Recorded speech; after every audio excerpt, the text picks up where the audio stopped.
Assalamualaikum warahmatullahi wabarakatuh.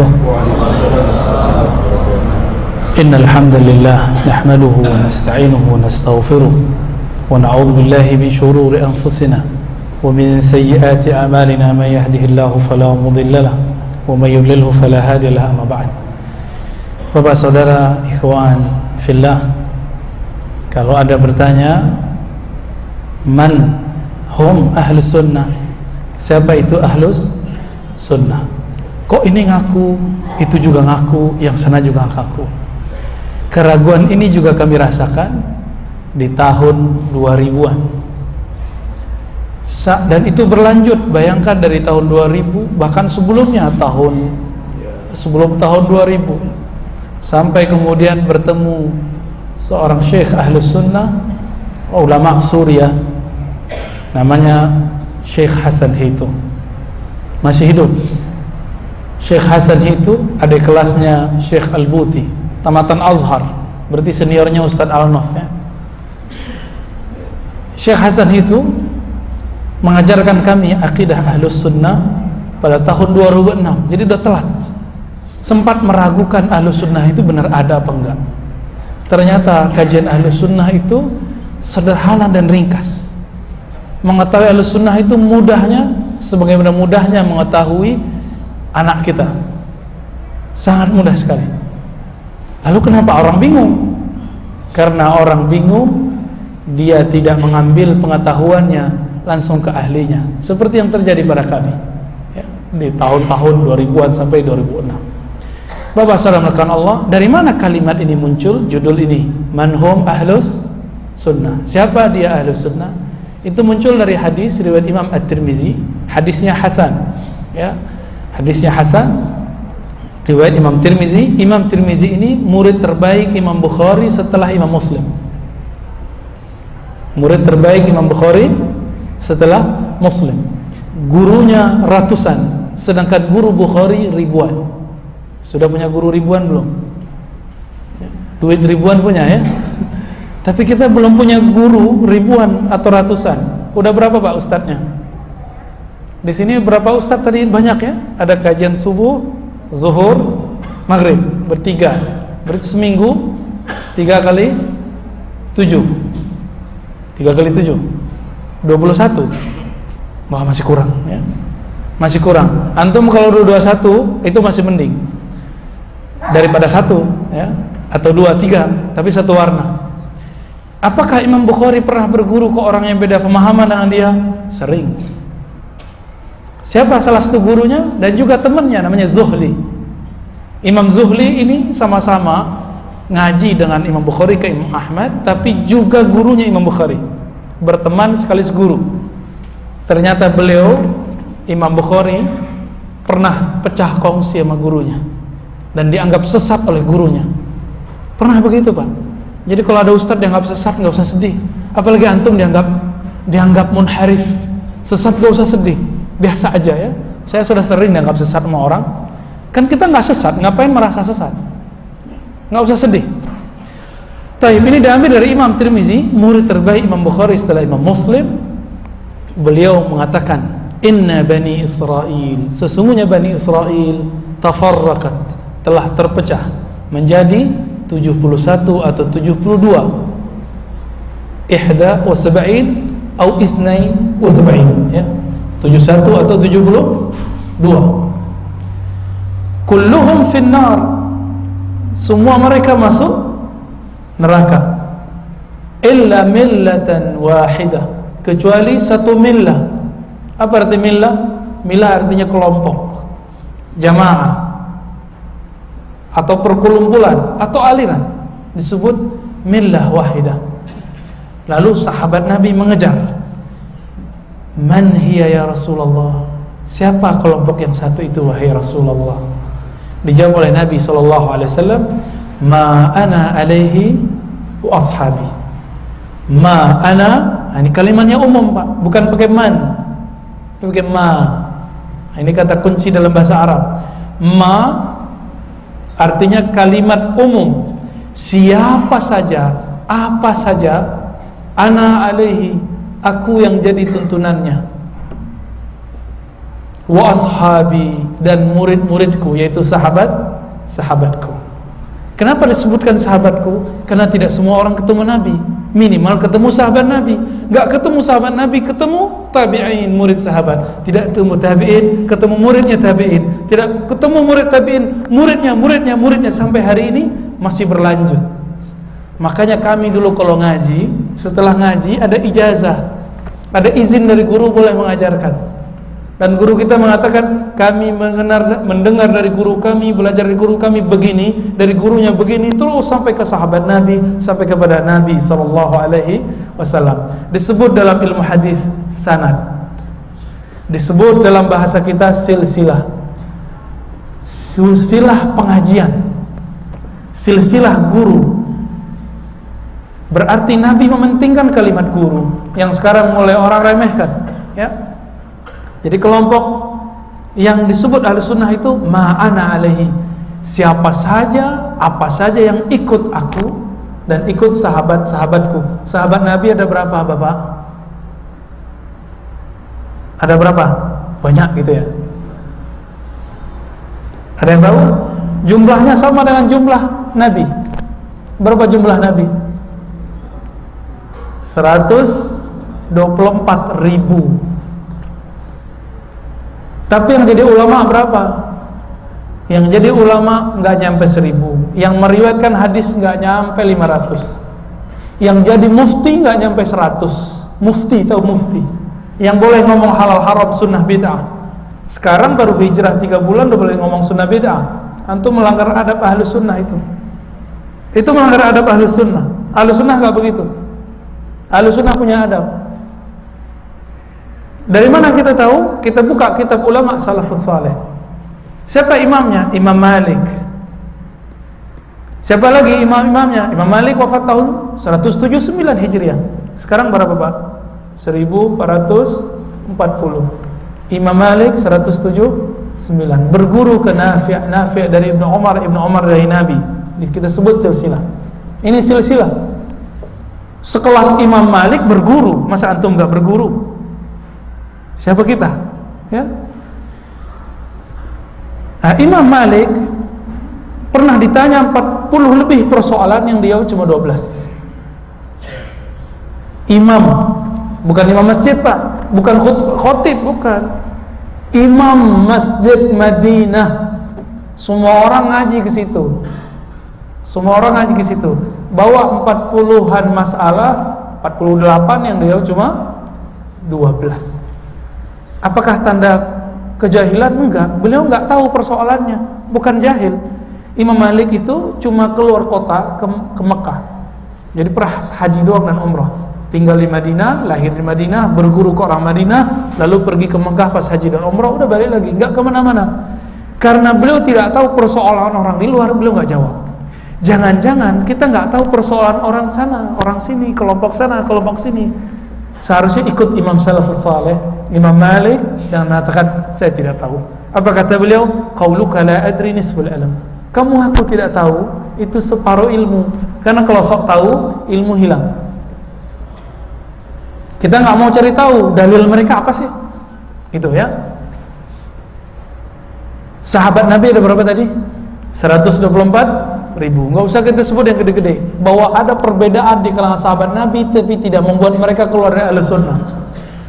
Contoh, afdolnya perempuan sholat di masjid atau di rumah? Di rumah, serius. Yang benar. Antum hadisnya nggak sahih. Kalau kita pakai hadis ya. Apa dalil yang mengatakan perempuan afdal sholat di rumah? Hadisnya riwayat Imam Abu Daud dan hadisnya cuma hasan. Yang kita hafalkan itu ya. Sebaik-baik sholat perempuan di mana? Di rumahnya. Kalau di rumahnya ada kamar, di kamarnya ada ruangan, di ruangannya. Itu hadis dhaif kalau kita adu dengan hadis sahih. Tapi ulama kita tidak ngadu, ada tekniknya supaya tidak hadis ini menjadi bentrok. Bertentangan dengan hadis sahih Bukhari. Ini contoh bahwa para sahabat beda. Jadi kalau antum nanti beda, berkaca aja ke sahabat, biasa aja lah ya. Apa kata Ibnu Umar? Dia punya anak namanya Bilal bin Abdullah bin Umar. Siapa namanya? Bilal bin Abdullah bin Umar. Bilal bukan sahabat Nabi, tapi tabi'in, murid dari sahabat Nabi. Dia nggak ngaji ke ayahnya, ngajinya ke istri Nabi, Aisyah. Karena kadang-kadang anak kita ustadz misalnya, kita ulama kata orang, tapi kita nggak bisa didik anak sendiri. Semoga itu tidak terjadi pada keluarga-keluarga teman-teman kita para pendakwah ya. Nggak bisa. Akhirnya si Bilal bin Abdullah, bukan Bilal bin Rabah, ngajinya ke siapa? Ke Aisyah radhiyallahu taala anha. Ngaji ke Aisyah, apa kata Aisyah di masa Utsman bin Affan? Di zaman sekarang perempuan sebaiknya sholat di rumah. Kenapa? Zaman Utsman, kota Madinah sudah jadi kota metropolitan, masjid, kebayang Masjid Nabawi yang karpetnya hijau? Cuma itu Pak. Itu sudah sempit, sehingga perempuan ke belakang dulu nggak ada hijab Pak, nggak ada, itu bid'ah itu ya, nggak ada di zaman Nabi, nggak ada di zaman Nabi. Antum cek hadisnya.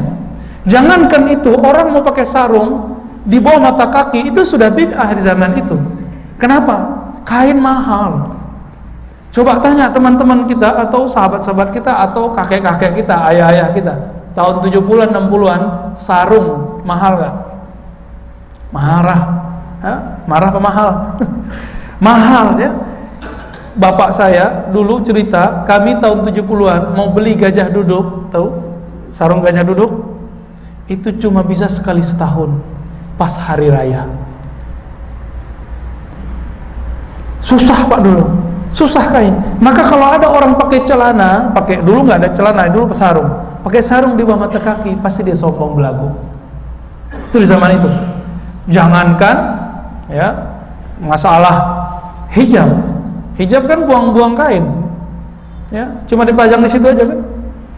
Mending itu kain dipakai untuk para fuqara dan masakin. Maka jangan kita kira apa yang kita lihat hari ini itulah sunnah Nabi. Belum tentu juga Pak. Apa kata Aisyah? Zaman sekarang perempuan sebaiknya sholat di rumah karena tidak ada hijab. Jadi kalau di masjid antum ini sudah ada hijab, jangan larang lagi perempuan ke masjid. Karena bertentangan hadis Ibnu Umar. Ibnu Umar dalam Sahih Bukhari mengatakan, la tamna'u ima Allah masajid. Jangan larang perempuan sholat ke masjid, ngaji di masjid. Kenapa? Kita sudah punya hijab Pak. Ya. Oh ini Ustaz nggak ikutin sunnah nih. Sunnah mana lagi? Ada yang lebih sahih dari Sahih Bukhari. Apa kata Nabi? La tamna'u ima Allah masajid. Jangan kamu larang perempuan ke masjid. Giliran sholat dilarang, pas pengajian dibolehin, kan lucu juga. Kan beberapa sahabat saya sesama pendakwah, kalau sholat nggak boleh, tapi pengajian ramai di masjid. Itu namanya main-main sama sunnah atau tidak tahu sunnah. Dua itu aja. Semoga karena ketidaktahuan Allah maafkan, bukan karena mau main-main dengan sunnah. Coba lihat Ibnu Umar sahabat Nabi, Aisyah istri Nabi. Ada yang meragukan kepintaran Aisyah? Aisyah melanggar sunnah Nabi nggak ketika Nabi bilang jangan larang perempuan ke masjid, tapi Aisyah melarang pulang ke masjid? Dilarang perempuan ke masjid, dilarang gadis-gadis ke masjid, dilarang ibu-ibu ke masjid. Aisyah melanggar sunnah nggak? Enggak. Kenapa? Ini yang disebut khalfiyatus sunnah. Ada latar belakang Nabi melarang dan memerintah. Dalam ilmu hadis disebut asbabul wurud. Seseorang belum boleh fatwa, belum boleh dia menyampaikan ilmu hadis bagian ini sampai dia mengerti apa yang disebut dengan asbabul wurud. Apa arti asbabul wurud? Di Quran ada asbabun nuzul, di sunnah ada asbabul wurud, sebab turun datangnya hadis. Bapak samakan Allah. Jadi sahabat ini ahlu sunnah enggak? Aisyah ahlu sunnah enggak? Ibnu Umar ahlu sunnah enggak? Tapi kenapa mereka berbeda? Gurunya sama.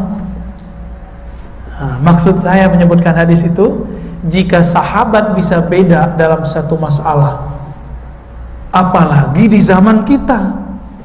Jadi jangan pernah jadikan alasan perbedaan pemahaman ini untuk mengeluarkan sahabat kita dari ahlus sunnah.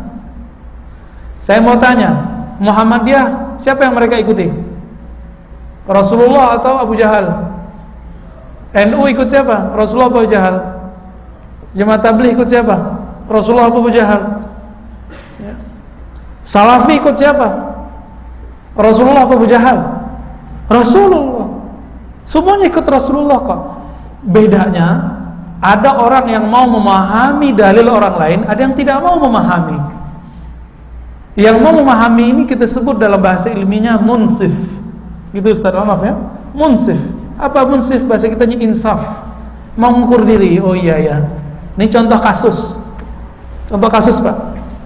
Kadang-kadang kita mengeluarkan orang dari Ahlussunnah karena ini. Ada yang tahu Yasinan nggak? Ini kasus sensitif ini. Ya. Tahu Yasinan? Ya, saya dilahirkan di Payakumbuh, Pak. Itu pusat Muhammadiyah, ya. Teman-teman Salafi banyak di situ. Majelis Mujahidin banyak di situ. Sufi tarekat juga berjamur di situ. Ramai, ya. Sangat ramai sekali. Dan ini majmuk. Tiba-tiba satu kali ada sahabat kita meninggal orang tuanya. Sahabatnya nggak ngerti dalil, ngajinya ya begitulah, sekali sebulan itu sudah syukur. Pas ketika sudah meninggal malamnya ada orang baca Yasin, tiba-tiba ada seseorang bilang gak boleh baca Yasin. Kenapa? Beda. Kan begitu. Wow, dia pakai dalil juga, dalilnya kullu bid'atin dolalah, benar juga dalilnya. Tapi pemahaman terhadap dalil benar nggak? Belum tentu benar. Nah, kita coba cek. Kita nggak usah pakai ustadz sekarang ya. Antum pakai ustadz sekarang kacau, bisa bentrok begini terus. Sekarang coba lihat. Ada yang meragukan Imam Bukhari? Nggak ada. Imam Bukhari punya murid dari Imam Tirmizi. Imam Bukhari punya sahabat namanya Imam Abu Daud, sama-sama ngaji kepada Imam Ahmad. Imam Ahmad itu punya murid Abu Daud. Abu Daud ini hadis-hadisnya unik. Kata Imam Ghazali, semua hadis di dalam Sunan Abu Daud bisa dijadikan dalil. Perkataan itu muncul dari siapa? Bukan dari Ghazali, tapi dari Imam Abu Daud sendiri.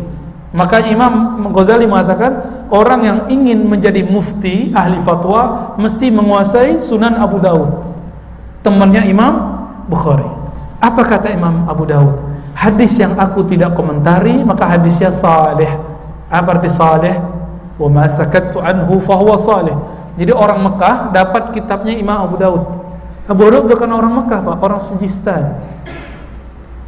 Orang Sijistan, ya. Dikirimin buku-buku itu kok ke orang Mekah kaget. Ini buku bagus sekali, lengkap.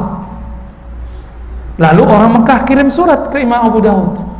Ya Aba Daud, wahai Abu Daud, hal kullu hadisin rawaitahu fi hadzal kitab sahih? Apakah semua hadis yang kamu riwayatkan dalam kitab ini sahih? Apa jawaban beliau? Wa ma sakattu anhu fahuwa salih. Yang aku tidak komentari itu hadisnya saleh. Saleh artinya apa? Boleh dipakai, boleh diamalkan, karena ada ulama salafus saleh yang mengamalkannya. Saya cek siapa sih ulama salafus saleh yang mengamalkan? Ternyata ada sahabat Nabi namanya Hudzaif.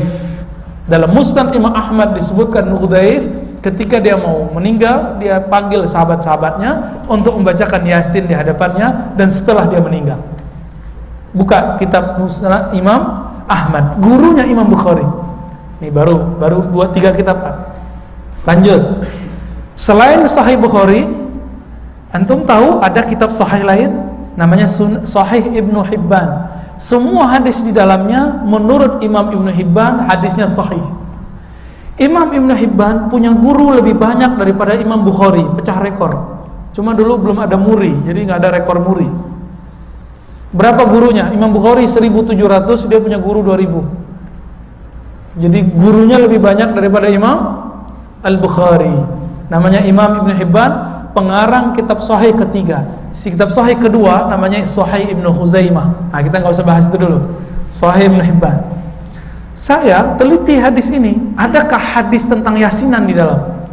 Ternyata ada. Adakah di Sunan Abu Daud? Ternyata ada. Tapi kenapa saya tidak dapat tradisi itu? Baca yasinan, ketemunya di Jawa, ketemunya di daerah-daerah yang baru, transmigran segala macam. Ternyata si kita belum dapat hadisnya. Ibnu Hibban mengatakan dari Nabi SAW, Iqra'u Yasin ala mautakum. bacakan Yasin untuk orang yang mati. Hadis ini saya teliti dhaif, Pak. Hadis ini menurut saya dhaif. Di rawinya, jadi silsilahnya ada 2 rawi, namanya Abu Utsman dan ayahnya. Ini orang nggak dikenal, disebut dalam ilmu hadis majhul, tidak dikenal. Maka hadisnya lemah. Karena hadis ada sahih, hasan, dhaif.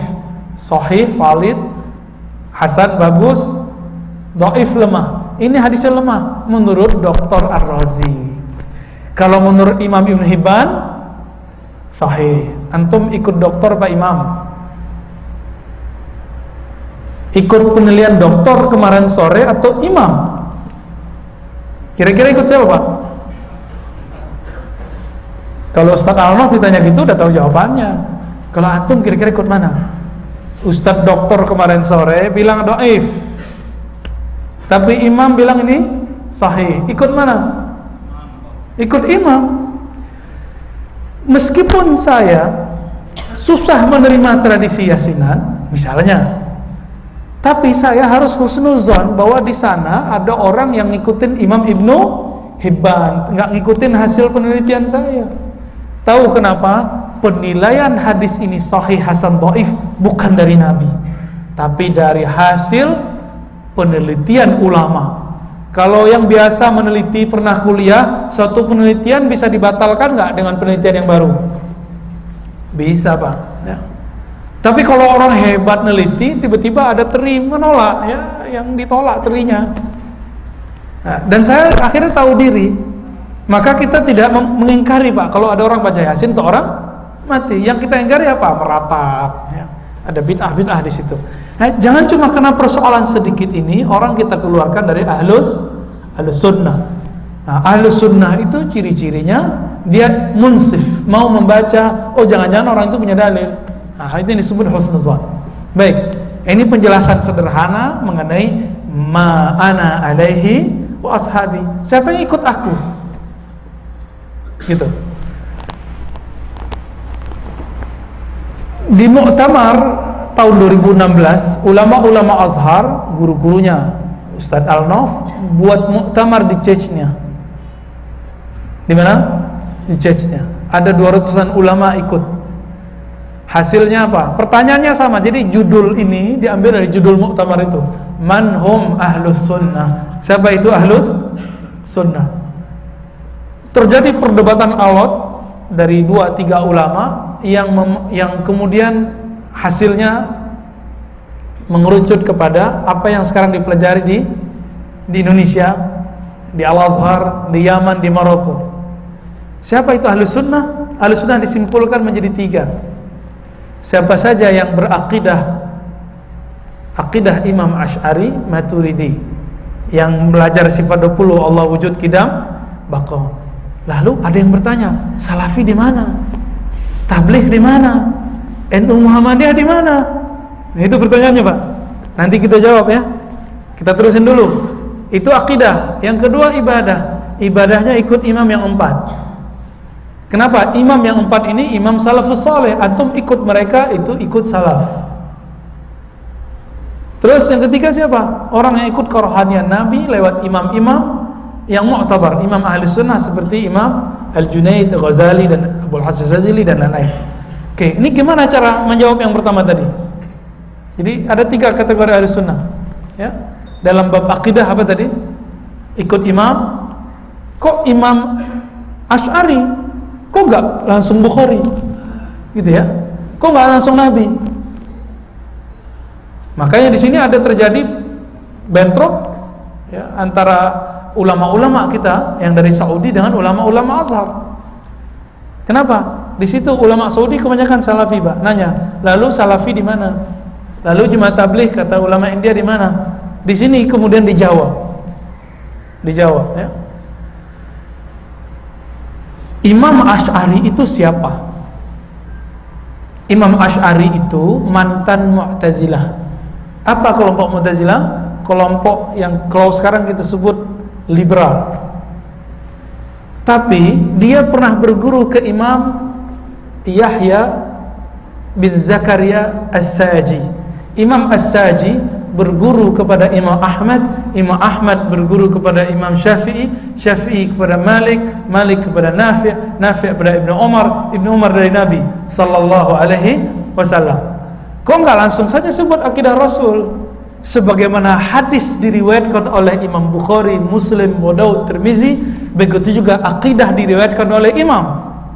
Periwayat akidah Ahlussunnah adalah Imam Asy'ari, Maturidi. Ada satu lagi namanya Imam Tahawi. Nah, akidah Salafi itu masuknya ke sini sebenarnya, ke Tahawi. Jemaah Tabligh kemana? Imam Maturidi. Pendiri Jemaah Tabligh itu namanya Maulana Ilyas. Berakidah Ahlussunnah dengan manhaj Imam Maturidi. Maka di sana pakai kitab-kitab yang mu'tabar. Jadi yang mengeluarkan Jemaah Tabligh dari Ahlussunnah berhadapan dengan kita-kita dari tamatan Azhar, tamatan UIN, ya, tamatan pesantren. Bagaimana dengan NU Muhammadiyah? NU siapa pendirinya, Pak? Kiai Hasyim Asy'ari. Kiai Hasyim Asy'ari ngajinya di mana? Sebelum ke Makkah beliau ngaji ke Syekh Saleh Darat. Kiai Saleh Darat ini murid dari Ahmad Zaini Dahlan, mufti Makkah, akidahnya Ahlussunnah Asy'ariyah Maturidiyah, bermazhab Syafi'i, ya, ahli hadis. Lalu berangkat ke Mekah dan berguru langsung ke ulama Mekah, Syekh Mahfud Termasi, Kiai Ahmad Dahlan, Kiai Ahmad Asy'ari, semuanya berguru ke Mahfud Termasi. Antum baru dengar ya, Mahfud Termasi, ulama Mekah asal Jawa. Kitabnya beliau itu diajarkan di Maroko, bahkan di Mekah, bahkan di beberapa wilayah di Yaman. Itu orang pakai kitab beliau, kitab hadisnya. Jadi orang kita keren juga dulu, Pak. Jadi jangan terlalu menjelek-jelekkan kita ya. Orang kita ini dulu pernah jadi ulama di sana. Maka pendiri NU Muhammadiyah akidahnya Ahlus. Jadi kalau mau tahu orang, lihat gurunya siapa, karena ungkapannya jelas. Dalam Sahih Muslim disebutkan al-isnad minad din. Perkataan Imam Ibnu Mubarak, bersanad berguru bagian dari agama. Ini salah terjemah teman-teman kita. Bersanad itu bukan menyebutkan hadis riwayat fulan, bukan. Ini dikatakan oleh Ibnu Mubarak wafat tahun 181 Hijriah. Kapan? Sebelum Bukhari hadir. Imam Bukhari belum lahir, Pak. Muslim belum ada. Maka yang dimaksud bersanad itu berguru. Maka tadi kalau kita ngecek orangnya Ahlussunnah apa enggak, lihat gurunya siapa. Jadi kalau mau cek ustadz yang antum hadirkan ke sini ustadz Ahlussunnah apa bukan, lihat dia tamatan mana, gurunya siapa. Gitu cara ngeceknya ya. Nah, tinggal kita tanya ke ustadz yang ngerti itu. Jadi NU Muhammadiyah Ahlussunnah enggak? Cuma sekarang karena zaman politik, Islam berkemajuan, Muhammadiyah dibentur-benturkan dengan Islam Nusantara. Saya nggak no comment, Pak, masalah ini. Jangan tanyain nanti ya. Kita nggak mau menjawab itu, karena ini ranah politik. Saya tawakuf bab politik, nggak mau komen bab politik ya. Wilayah sensitif. Lalu gimana dengan tadi Salafi ya? Salafi itu pakai satu hadis jariyah. Budak perempuan ditanya Nabi, "Aina Allah?" Di mana Allah? Dijawab di mana? Di langit. Tapi Nabi pernah nanya begini enggak ke Abu Bakar? Abu Bakar, di mana Allah? Pernah enggak ketemu hadis begitu? Umar, Allah di mana? Ada enggak hadis begitu? Enggak ada, Pak. Yang ada apa? Di Gua Sur, Nabi SAW membimbing Abu Bakar kepada satu kalimat. Abu Bakar lagi motoran, takut karena di atasnya orang kafir Quraisy. Apa kata Nabi? Ya Abu Bakar, hei Abu Bakar, apa pendapatmu jika ada dua hamba Allah, salisuhumallah, yang ketiganya adalah Allah, disebut namanya ihsan, muraqabah, merasa bersama Allah. Innallaha ma'ana, Allah bersama kita. Yang Nabi ajarkan Abu Bakar apa? Allah bersama kita. Yang ditanya ke budak perempuan apa? Di mana? Allah. Selama budak itu menolak Tuhan berhala, maka dia disebut mukmin. Namun itu jangan jadiin taklim. Antum jadiin taklim sekarang ya. Di mana Allah? Ini jadi problem. Padahal ini tidak pernah diajarkan di Quran. Di Quran, Ar-Rahman 'ala 'arsy istawa 7 ayat. Allah bersemayam di atas aras. Sebenarnya terjemahan ini berbahaya, Pak. Berbahaya terjemahan ini ya. Nah, mau tahu akidah Ahlussunnah mengenai Allah di mana atau tidak di mana? Mau tahu? Oke. Pelan-pelan ya. Surat Syura ayat 11. Ingat-ingat ini. Laisa kamitslihi syai'. Tidak ada yang serupa dengannya sesuatu pun. Sesuatu pun. Apapun yang terbayang dalam pikiran kita itu sesuatu. Coba bayangin tempat. Arasy, terbayang? Kursi, bisa bayangin? Pasti nggak bisa bayangin. Kenapa? Udah pernah lihat arasy belum? Udah pernah lihat kursi belum? Udah pernah ngelihat langit ketujuh belum? Belum, Pak. Ngelihat Afrika Utara aja belum lihat semua ya. Kecuali yang sudah pernah tugas ke situ. Udah ngelihat Paris belum? Udah di TV, bisa search internet ya. Kita belum ke sana, maka kita nggak tahu. Kalau saya belum pernah minum madu, nah kalau Ustadz Alnaf bilang, Ustadz, madu itu mirip dengan gula. Akhirnya kita bayang, oh kayak gula, tapi bukan gula. Oh bukan gula juga ya. Allah mengatakan, laisa kamitslihi syai'. Apapun yang tergores di sini, terbayang di kepala ini, itu bukan Allah. Kenapa? Allah bukan benda. Yang kita bayangkan pasti benda. Bisa bayangin yang bukan benda nggak? Allah bukan. Nah, syai' itu benda, Pak. Allah bukan benda. Coba lihat, kita ini benda hidup, butuh tempat. Maka salah satu karakter benda bertempat. Allah bukan benda. Makna ayat ini apa? Jika si benda bertempat, maka ayat ini mengartikan Allah tidak butuh tempat. Gitu artinya. Namun orang-orang mujassimah, orang-orang yang mensifati Allah dengan benda, sifat jisim, mengatakan Anda tidak bisa membayangkan sesuatu kecuali dia bertempat. Benar nggak? Coba bayangin sesuatu nggak ada tempat. Bayangin meja tapi nggak di tempat, nggak di dalam masjid, nggak di luar masjid, nggak di ruangan, nggak di mana-mana. Bisa bayangin nggak? Kita tidak bisa bayangkan. Nah, kelompok-kelompok yang ini ajarannya menyimpang ini mengatakan Allah itu ada dan sesuatu yang ada mesti bertempat. Nah, itu kelirunya. Ada itu ada macam-macam. Ada benda, ada yang tidak. Nah, ini perlu ada pemikiran dikit, Pak. Karena tadi minta kan? Mau kan? Jadi kalau disebut Allah bersemayam di atas aras, Allah bukan benda. Berarti Allah tidak perlu menempati aras.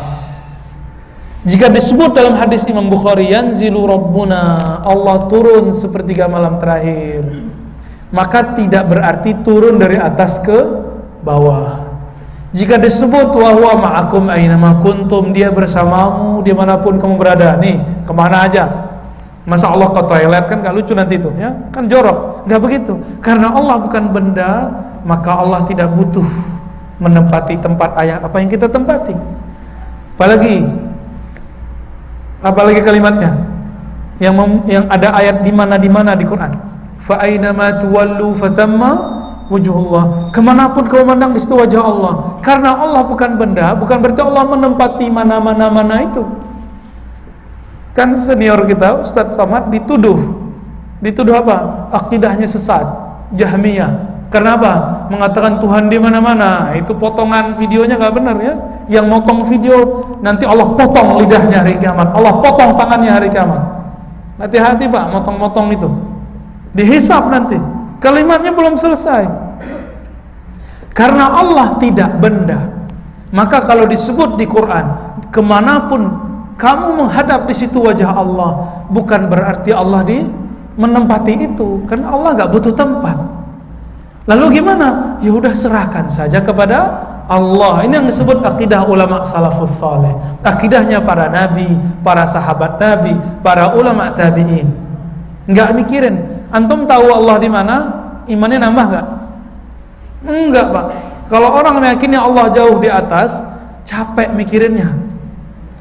Allahu Akbar, Allah jauh di atas. Padahal lagi sholat Nabi mengajarkan Allah di depanmu, hadis Sahih Bukhari. La yabzuqanna ahadukum, jangan meludah kemana? Ila amamihi atau tijaha amami, ke depannya. Kenapa? Allah di depannya, hadis Sahih Bukhari.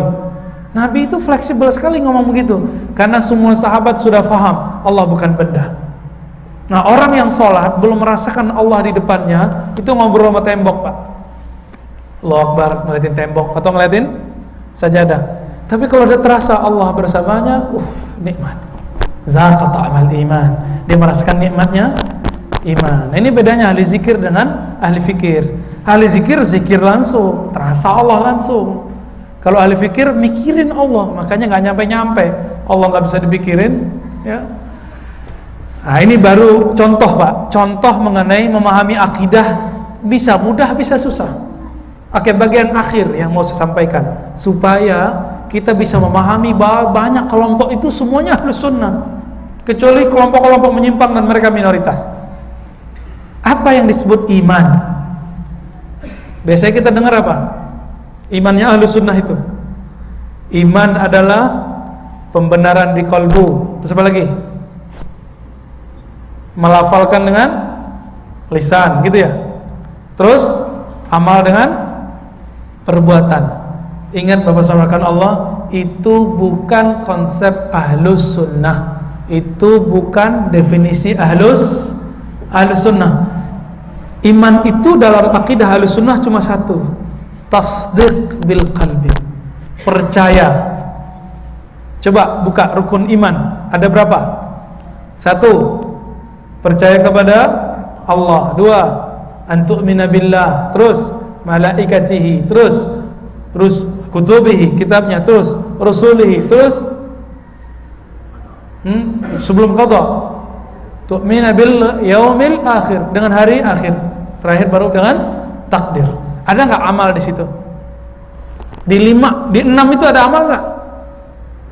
Ada pelafalan nggak? Nggak ada. Karena kalau pelafalan masuk, kalau pengamalan masuk, Ammar bin Yasir kafir karena dia pernah nyembah berhala, tapi kalbunya mukmin. Nah, ini akidah ahlus sunnah. Kalau kita masukin amal, nanti orang yang nggak sholat kita langsung keluarkan dia dari akidah, nggak muslim.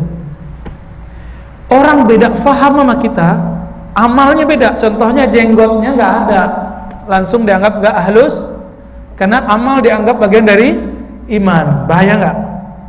Ya, teman-teman saya ahbab tabligh baru lagi ngejos, Pak, nganggap serban bagian dari iman. Kalau ada ustadz nggak pakai serban, itu ustadz jahil, dia bilang gitu. Telinga ini denger, Pak.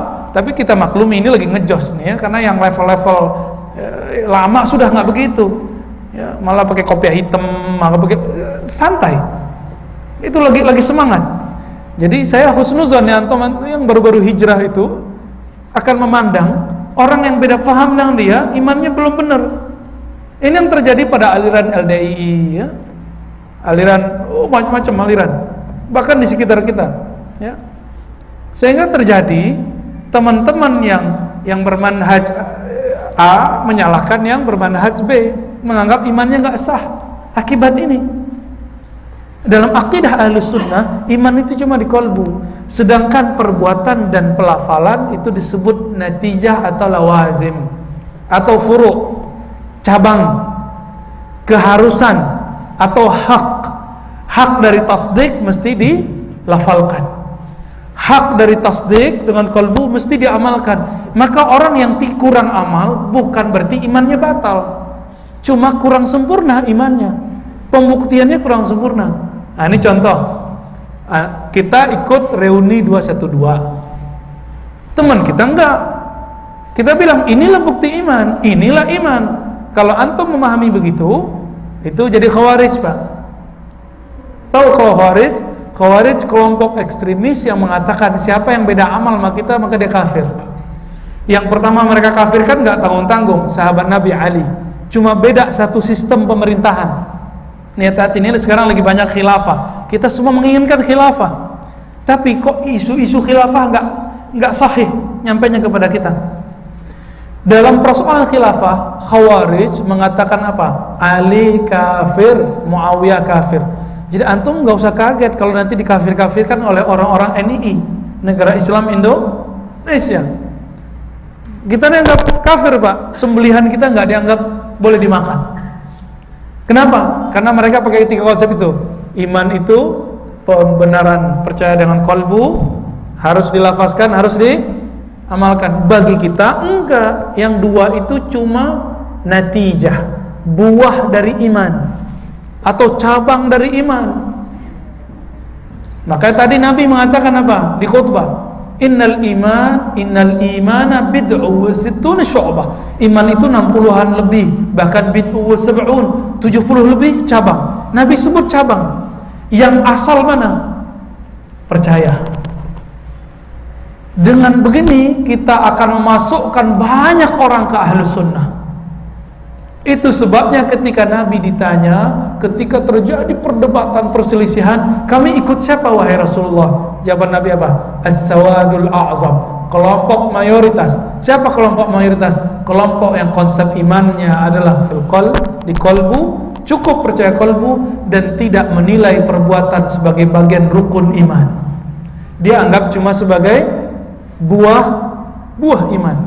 Nah, jadi nanti coba dilihat kita waktu nyetir ya, ada radio disetel ya, kita setel radio itu, ada jamaah nanya ke Ustadz, apa hukumnya menerima khitbah dari ikhwan yang dia menipiskan jenggot,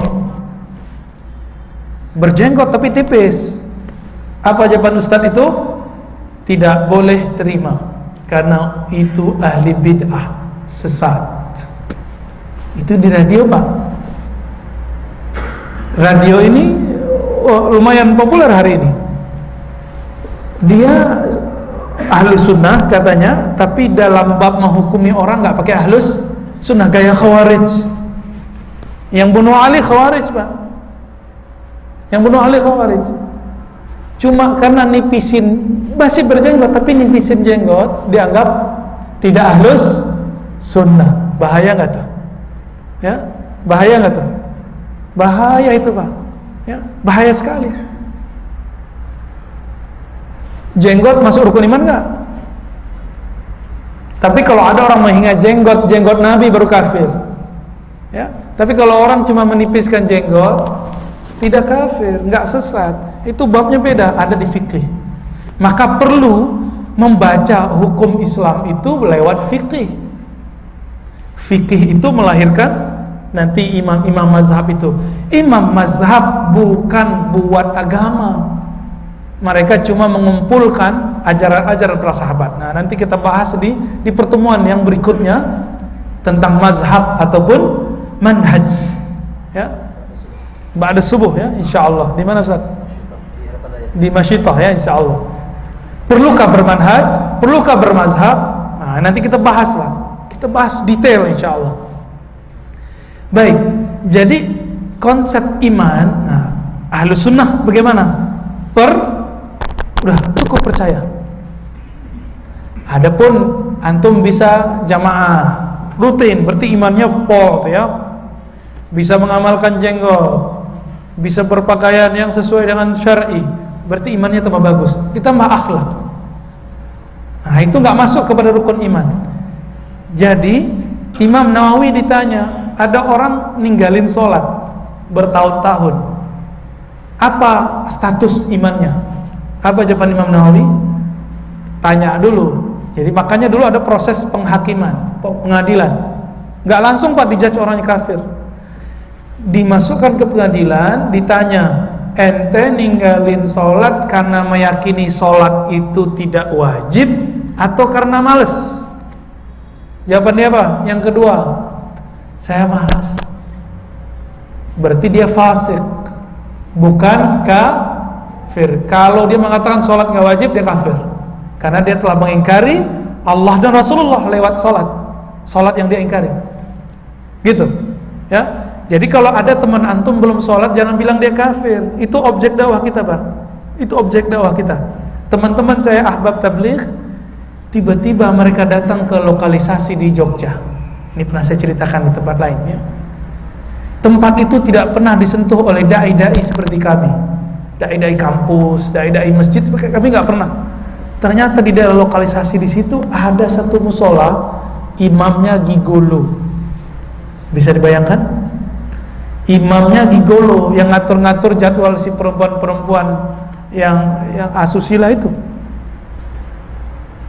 Dan dia nggak bisa jadi imam kecuali minum dulu Pak, minum khamar dulu. Gua nggak bisa konsentrasi kalau nggak minum. Minum dulu Pak. Satu kali dia masuk angin, wajahnya berubah. Udah maju ke depan. Apa kata teman-teman kita ahbab tabligh? Afwan, Mas, kayaknya wajah ente kecapean. Kita pijit dulu ya. Pijit Pak di luar masjid. Akhirnya yang jadi imam dari teman-teman ahbab tabligh. Apa yang terjadi setelah itu? Selesai sholat segala macam, dia diajak makan. Loh, sholatnya udah selesai, diajak makan nggak sholat lagi dia, biarin aja, dibiarin, nggak dikafirkan, dibiarin aja. Setiap kali diskusi dia nguping aja dari belakang pintu ya. Jadi nanti antum kalau ada buat kajian, teman kita nguping di belakang pintu, nggak usah tersinggung, nggak apa-apa, biarin aja ya.